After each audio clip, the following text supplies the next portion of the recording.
The salt-laced air hung heavy with the promise of a golden dawn, painting the sky in hues of apricot and rose.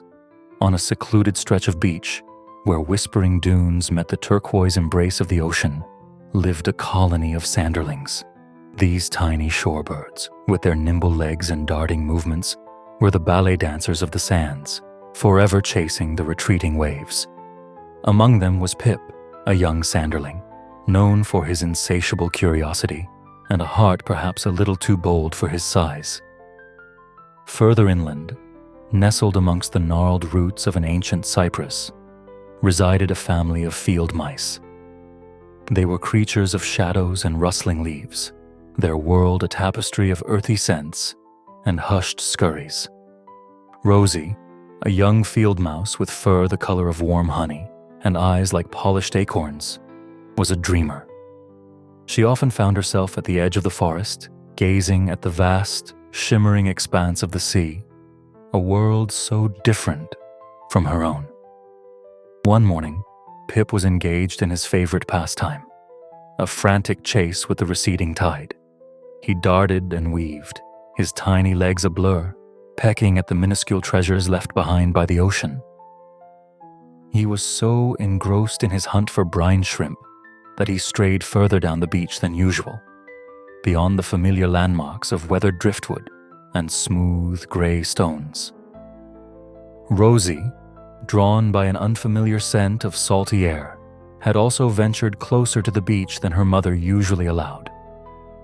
Peeking through the tall grasses that fringed the dunes, she watched with wide-eyed wonder as the waves crashed onto the shore, their roar a symphony both terrifying and beautiful.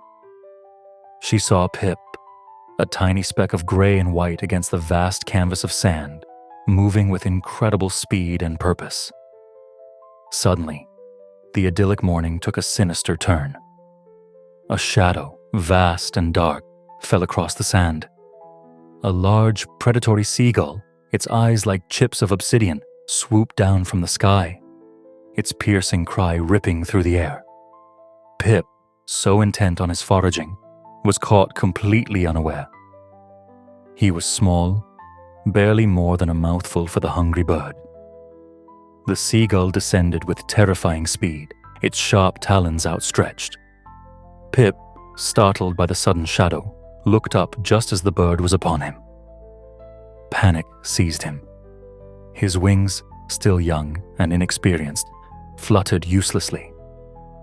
He was trapped, a tiny morsel about to be snatched away.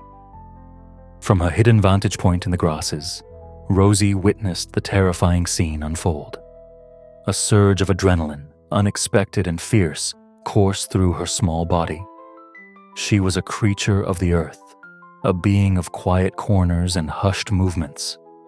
Confrontation was not in her nature, but the sight of the tiny bird, helpless and facing certain death, ignited something within her. Without a second thought, Rosie sprang from the grasses and darted onto the open sand. She was a tiny brown blur against the pale expanse, a minuscule speck of defiance against the looming predator. She ran straight towards the seagull, her small heart pounding like a drum against her ribs. The seagull, poised to seize Pip, was momentarily distracted by this unexpected interruption. It paused, its sharp eyes focusing on the rushing mouse. Rosie, though terrified, continued her charge. She didn't know what she would do, but she knew she had to do something. As she reached the seagull, Rosie did the only thing her instincts could conjure. She launched herself upwards, scrambling onto the bird's leg, her tiny claws sinking into its scaly skin. It was a desperate, almost suicidal act of bravery. The seagull squawked in surprise and irritation. It was not expecting this tiny, persistent creature. Rosie, clinging on for dear life, bit down on the seagull's leg with all her might. It was a small bite, but it was enough to sting and startle the bird. Distracted and annoyed by the persistent biting mouse, the seagull momentarily lost its focus on Pip. It shifted its weight, trying to shake off the tiny pest clinging to its leg. This brief moment of disarray was all Pip needed. Taking advantage of the seagull's confusion, Pip scrambled away, his small wings beating with newfound urgency. He darted behind a large, wave-smoothed stone, finding a momentary refuge from the predator's shadow. The seagull, more bothered by the irritating mouse than the now escaped bird, finally decided that the effort was not worth it. With an annoyed screech, it shook Rosie off its leg, sending her tumbling onto the sand. Then, abandoning its hunt, it flapped its powerful wings and soared back into the sky, leaving both Pip and Rosie trembling but alive. Rosie, slightly dazed but unharmed, sat up on the sand. She had never been so exposed, so vulnerable.